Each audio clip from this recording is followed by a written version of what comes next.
We have the last 4 chapters of Ecclesiastes today. So this is chapters 9 to 12, which will finish the book. Wrapped up in this, we're also going to try and summarise this, which is tricky because it's a bit weird, this one. Not helped by Solomon saying weird things like, no one knows whether love or hate awaits them, even if they're righteous and wise. What are you even talking about? Are we talking about death? Are we talking about life generally? Does that sentence make any sense? I suppose it does seem to allude to a sort of idea of luck, I guess, which he does expand on a little bit later on, so maybe that makes sense. But he also comes out with things like, in the realm of the dead, there is no working, planning, knowledge or wisdom. Aside from being miserably bleak, how would he know anyway what's in the realm of the dead? And yeah, he keeps coming out with this stuff. I'm just not quite sure what to do with it. He seems to be suggesting anyway that the outcome of life is nothing but luck, which, well, it's clearly wrong, isn't it? Yes, clearly some luck is involved, but it's not just luck. There's that idea of luck is preparation meeting an opportunity, whoever it was who said that.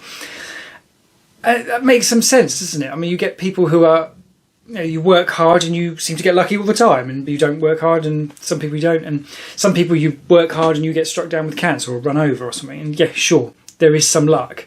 But nothing but luck is definitely a little bit bleak and miserable. Thankfully, at least, he does at least bring it to a conclusion, so we're not left hanging too much, and there's all the waffle along the way. It does lead to a point of, okay, that's what we're getting at.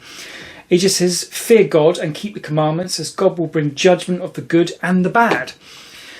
So bearing in mind, fear God is have humility before God, as in it's not actually being afraid of, and keep the commandments, and there's a lot of those, and some of them are a bit weird, but it's not going to be too difficult to keep those largely. I think that's reasonably fair to say. Might be a bit ambitious. And then this idea of judgment that I've had to pick up recently, that it's definitely a big thing in the minds of people at this point, that there is some sort of judgment coming at some point, and that's going to be a big deal. Anyway, the book overall, it's weird and a little contradictory, and it's so difficult to know what to do with it.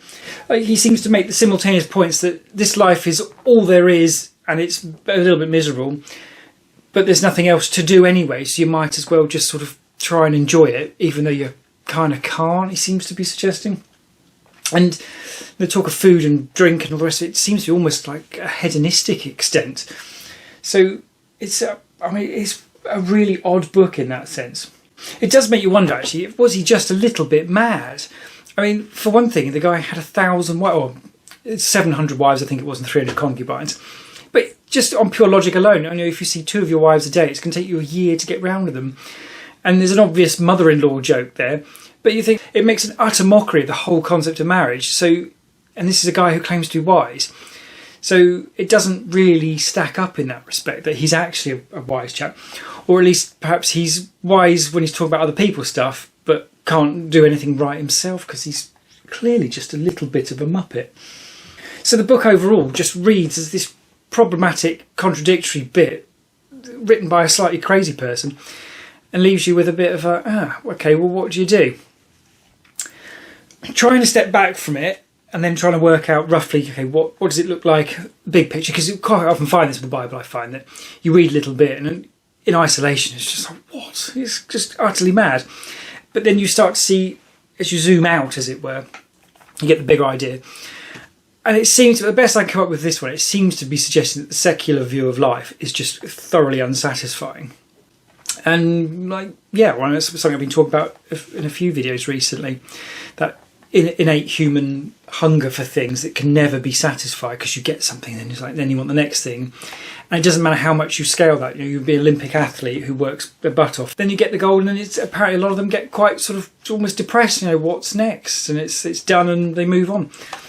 And life very much like that. And I guess Solomon is sort of illustrating that for us to some extent.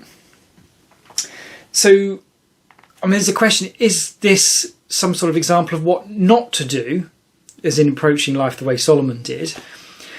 But it's odd because then Solomon's held up as this super wise guy, and he's in the Bible a lot. He wrote this book, and then Song of Songs, which is the next book, which I gather is also Solomon.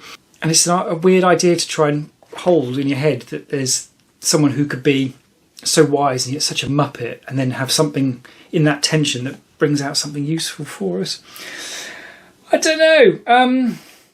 He doesn't actually seem more positive when he's talking about God, which I guess ties into that whole idea that the secular approach to life is just unsatisfying. And then when he's talking about God, he does seem to perk up, but he doesn't seem to notice that. But it does seem to be illustrating as a whole, the book, something along the lines of just life is not going to be satisfying without God, which I suppose ties into that C.S. Lewis idea that he talked about, and Christianity has the only answer, and actually it's God that you need in order to satisfy that hunger and craving in life. And it's I think people put that forward as actually like a proper argument for the existence of God. The presence of a hunger for something is evidence for the existence of the thing that satisfies it. So you get hungry, it's evidence for the existence of food. You can sort of see where that's coming from. It feels a little bit like semantics and not the most satisfying of arguments. But it is still an interesting idea. And yeah, I guess, could this really be in the Bible to illustrate that? I suppose it seems a very roundabout way of doing it. To be fair, it is basically stated in this book that is a thing, that you can't be satisfied. So, yeah, interesting. Complicated and quite difficult, that one. But on we shall go anyway and see what Solomon has to say next in the book of Song of Songs.